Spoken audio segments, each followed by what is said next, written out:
Hi friends, எல்லாரும் எப்படி இருக்கீங்க? Welcome to Sandhya Prakash life style Tamil. இன்னைக்கு நம்ம சேனல்ல சுடிதார் டாப் கட்டிங் தான் பார்க்க போறோம். ஆல்ரெடி நம்ம சேனல்ல பிளாரி நிறைய வீடியோஸ் கொடுத்துருக்கோம். இதெல்லாம் எங்க இருக்குன்னு பார்த்தீங்கன்னா, நம்மளோட சேனல்ல இருக்கிற பிளேலிஸ்ட் போயிட்டு டெய்லரிங் வீடியோஸ்ங்கிற பிளேலிஸ்ட் கிளிக் பண்ணீங்கன்னா நான் கொடுத்துருக்க டெய்லரிங் வீடியோஸ் எல்லாம் வரிசையாக வரும். ஒன்று ஒன்றா கிளிக் பண்ணி பாருங்கள். பார்த்துட்டு உங்களுக்கு யூஸ்ஃபுல்லாக இருந்துச்சா இல்லையாங்கிறத அந்தந்த வீடியோ கீழேயே கமெண்ட்டில் சொல்லுங்கள். மற்ற 2 பிளேலிஸ்ட்டும் இருக்குது ஃப்ரெண்ட்ஸ், அதையும் விசிட் பண்ணி பாருங்கள். உங்களுக்கு பிடிச்சிருந்தா லைக் பண்ணுங்கள், கமெண்ட் பண்ணுங்கள். மறக்காமல் நம்ம சேனலுக்கு சப்ஸ்கிரைப் பண்ணுங்கள் ஃப்ரெண்ட்ஸ். ஓகே, வாங்க வீடியோக்குள்ளே போகலாம். ஃபஸ்ட்டு லைனிங் கிளாத்தில் தான் கட் பண்ண போகிறோம். Front and back part cut பண்ண போகிறோம். இப்போ லைனிங் கிளாத்தில் கட் பண்ணுறதுனால கீழே வந்து அப் அண்ட் டவுன் இருக்கும் இல்லைங்களா, அதுக்கு ஸ்கேல் வச்சு லைன் போட்டு அதை கட் பண்ணிக்கலாம். அதுக்கப்புறம் பார்த்திங்கன்னா ஒரு ஸ்கேல் அளவு லைன் போட்டிருக்கேன். எதுக்குன்னா மடித்து அடிக்கிறதுக்காக. அதுக்கப்புறமா தான் ஃபுல் லென்த்தை மார்க் பண்ண போகிறோம். ஃபுல் லென்த்துலேருந்து 3 இன்ச் மைனஸ் பண்ணி தான் மார்க் பண்ணுறோம். எதுக்குன்னு பார்த்திங்கன்னா இது லைனிங் கிளாத், அதனால் 3 இன்ச் மைனஸ் பண்ணி தான் மார்க் பண்ண போகிறோம். அதுக்கப்புறம் பார்த்திங்கன்னா டபுள் ஃபோல்டு பண்ணியிருக்கேன். எதுக்காகனா ஃப்ரண்ட்டு பேக்கு 2 பார்ட்டும் கட் பண்ணணும் இல்லைங்களா, அதுக்காக. கீழே பேலன்ஸ் இருக்கிற கிளாத்தை வந்து கட் பண்ணி எடுத்துக்கலாம். அது வந்துட்டு ஸ்லீவ் கட் பண்ணுறதுக்காக யூஸ் பண்ணிக்கலாம். ஓகே, இப்போ வந்து மார்க் பண்ணிக்கலாம். இதுக்கு நெக் ரவுண்ட் பார்த்திங்கன்னா 3 இன்ச் வச்சுருக்கேன். அப்புறம் 2.5 இன்ச் ஷோல்ட்ரு, ஸ்டிச்சிங்க்கு 3/4 இன்ச்சு சேர்த்து 3.25 இன்ச்சு வச்சுருக்கேன். அதுக்கப்புறமா ஷோல்ட்ரு வந்துட்டு பார்த்திங்கன்னா இதுக்கு 6.25 மார்க் பண்ணியிருக்கேன். அது ஷோல்டர் வந்து அப் அண்ட் டவுன் வந்துச்சுன்னா அது பாக்ஸ் மேலே கீழே மாற்றிக்கலாம். அதுக்கப்புறம் நெக்கு மார்க் பண்ணிக்கலாம். பேக் நெக் தான் மார்க் பண்ணிகிட்ருக்கேன். 7 இன்ச் மார்க் பண்ணியிருக்கேன். அதுக்கப்புறம் அதெல்லாம் லைன் போட்டுக்கலாம் மார்க் பண்ணினதுக்கெல்லாம். அதுக்கப்புறம் செஸ்ட் ரவுண்ட் மார்க் பண்ணிக்கலாம். 11.25 வச்சுருக்கேன். 1.5 இன்ச் வந்துட்டு ஸ்டிச்சிங்க்காக விட்டுக்கலாம். அதுக்கப்புறம் மேலேருந்து லென்த்து, அதாவது சென்டர் சேஃப் எடுக்கிறதுக்காக லென்த்து பார்த்திங்கன்னா 13.5 இன்ச்சு. அதுக்கப்புறம் சைடு ஜாயிண்ட்டுக்காக, சைடு சேஃப்க்காக 19.5 இன்ச்சு, 18.5 இன்ச்சு மார்க் பண்ணிக்கலாம். இதுக்கு எதுக்காகன்னு பார்த்திங்கன்னா சைடு சேஃப்க்காக. ஓகே, இப்போ சைடு சேஃப்க்காக எவ்வளோ எடுக்கிறோன்னு பார்த்திங்கன்னா 10.25.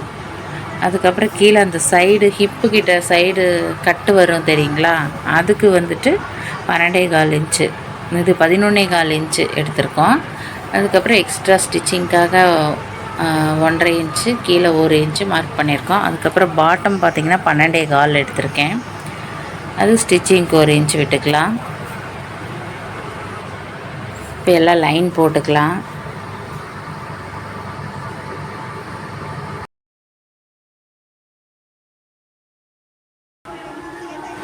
இப்போ ஸ்லீவ் ரவுண்டு அந்த ஷோல்டர் மார்க் பண்ணிக்கலாம். அது பார்த்திங்கன்னா செக் பண்ணும்போது 8.5 இன்ச்சு வரணும். அது 8.5 இன்ச்சு வரல அந்த ரவுண்டு. அதனால் பாக்ஸ் கொஞ்சம் மேலே ஏற்றி போட போகிறேன். ஒரு 6.25 வச்சுருக்கேன். 5.5 இன்ச்சு கிட்ட மேலே ஏற்றிருக்கேன். அதுக்கப்புறம் ரவுண்ட் போட்டுட்டு இப்போ செக் பண்ணி பார்க்கலாம் 8.5 இன்ச்சு வருதான்ட்டு. மேலே 1/2 இன்ச்சு விட்டுட்டு, ஷோல்டருக்காக 1/2 இன்ச்சு விட்டுட்டு தான் செக் பண்ணணும். இப்போ வந்து கரெக்டாக 8.5 இன்ச்சு வருது. அதனால் ஓகே, நம்மளுக்கு அந்த ஸ்லீவ் ரவுண்டு கரெக்டாக வரணும். அதுதான் பாக்ஸ் மேலே கீழே மாற்றிக்கலாம், ஒன்றும் தப்பு இல்லை. இப்போ வந்துட்டு அந்த சென்டர் டாட்டு, பேக் சைடு பீஸ்க்கு மட்டும் அந்த டாட் மார்க் பண்ணிக்கலாம். அப்புறம் அது சைடு ஜாயிண்ட்டுக்காக விட்டுருக்கோம் பார்த்திங்களா, அதுலேருந்து சென்டர் பாயிண்ட்டு தான் மார்க் பண்ணிகிட்ருக்கேன்.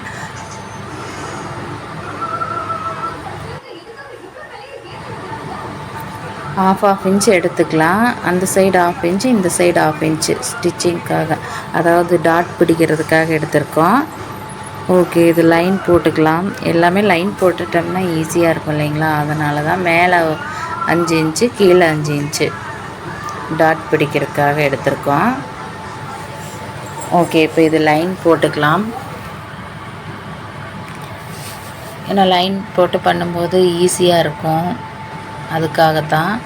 ஓகே, இப்போ லாஸ்ட்டாக ஒரு டைம் ஸ்லீவ் ரவுண்ட் செக் பண்ணிவிட்டு கட் பண்ணிக்கலாம் கிளாத்தை. அதாவது ரெண்டுமே ஃப்ரண்ட்டு பேக்கு ரெண்டுமே ஒட்டுக்கா வச்சு தான் மார்க் பண்ணியிருக்கோம்.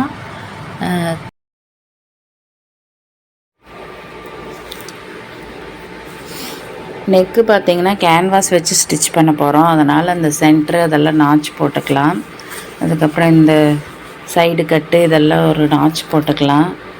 அப்புறம் நீடில் மார்க் போட்டுக்கலாம். எதுக்குன்னு பார்த்தீங்கன்னா லைனிங் வச்சு எப்படி அட்டாச் பண்ணும்போதுமே அந்த நீடில் மார்க் நமக்கு தெரியும், அதுக்காக தான்.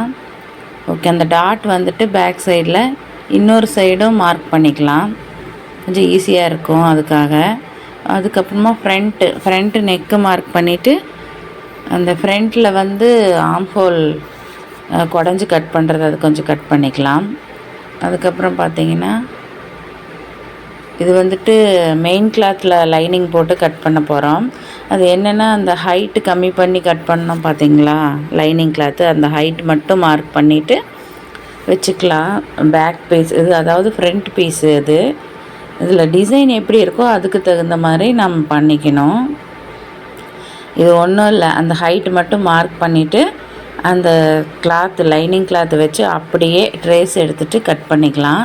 நான் ஆல்ரெடி சொன்ன மாதிரி நெக்கு வந்துட்டு கேன்வாஸ் கொடுத்து தைக்கிறதுனால அது வந்துட்டு நான் கட் பண்ணலை. ஓகே, இப்போ ஃப்ரண்ட்டு கட் பண்ணியாச்சு. அடுத்தது பேக் பீஸும் அதே மாதிரி தான். ஃப்ரண்ட்டில் பார்த்தீங்கன்னா பார்டர் இருந்துச்சு, அதனால் ஸ்டிச்சிங்க்கு லைன் எதுவும் விடலை. பேக் பீஸில் வந்து ஸ்டிச்சிங்க்கு லைன் விட்டுட்டு அதுக்கப்புறமா அந்த ஃப்ரண்ட் பார்ட் வச்சு ஹைட்டு மார்க் பண்ணிக்கலாம். அதுக்கப்புறம் தான் அந்த ஃப்ரண்ட்டு இது பேக் பீஸு லைனிங் வச்சு அப்படியே ட்ரேஸ் எடுத்து கட் பண்ணிக்க போகிறோம். ஏன்னா ஆல்ரெடி சொன்ன மாதிரி லைனிங் வந்துட்டு ஹைட்டு கம்மி பண்ணியிருக்கோம், அதனால தான். அதுக்கப்புறம் ஸ்லீவ் மார்க் பண்ணிக்கலாம். இந்த பேலன்ஸ் கிளாத் இருந்துச்சு இல்லைங்களா, அதில் வந்துட்டு ஸ்லீவ் மார்க் பண்ணிக்கலாம். ஸ்லீவ் லென்த்து வந்துட்டு 9.5 இன்ச்சு, 1/2 இன்ச்சு ஸ்டிச்சிங்க்கு சேர்த்து 10 இன்ச்சாக மார்க் பண்ணியிருக்கேன். கீழே வந்துட்டு 1/2 இன்ச்சு மட்டும்தான் விட்டுருக்கேன் மடிச்சடிக்கிறதுக்காக. அதுக்கப்புறம் 3.5 இன்ச்சு மார்க் பண்ணி கீழ் உயரம் 3.5 இன்ச்சு வச்சுட்டு 8.5 இன்ச்சு ஆம்ஹோல் ரவுண்டு அதை மார்க் பண்ணிவிட்டு 1.5 இன்ச்சு ஸ்டிச்சிங்க்கு விட்டுருக்கோம். பாட்டமில் கீழே கை ரவுண்டு வந்து 5 இன்ச்சு, அது ஸ்டிச்சிங்க்கு 1.5 இன்ச்சு எல்லாம் மார்க் பண்ணிவிட்டு கட் பண்ணிக்கலாம். ஸ்லீவ் கட் பண்ணியாச்சு. ஓகே ஃப்ரெண்ட்ஸ், அவ்வளோதான் சுடிதார் டாப் கட்டிங். இந்த ஸ்லீவ் சென்டர் பாயிண்ட்டு எல்லாம் நாச் போட்டுட்டு குடஞ்சி கட் பண்ணுவோம் இல்லைங்களா, அது கட் பண்ணிக்கலாம். ஓகே ஃப்ரெண்ட்ஸ், இந்த வீடியோ யூஸ்ஃபுல்லாக இருந்தால் கமெண்ட் பண்ணுங்கள், லைக் பண்ணுங்கள். அதுக்கப்புறமா இந்த நெக் எப்படி தைச்சேன் அப்படின்றது வேணும்னாலும் கமெண்ட்டில் சொல்லுங்கள். தேங்க்ஸ் ஃபார் வாட்சிங்.